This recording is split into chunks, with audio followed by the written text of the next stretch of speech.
Okay, let's take a quick look at the code.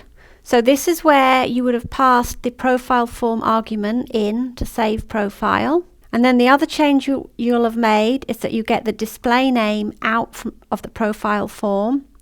And you also get the t-shirt size out of the passed in profile form. But if the t-shirt size is not set by profile form, then don't get it out of the profile form. Basically, just use the default that we're already using. This is where we set the default up here.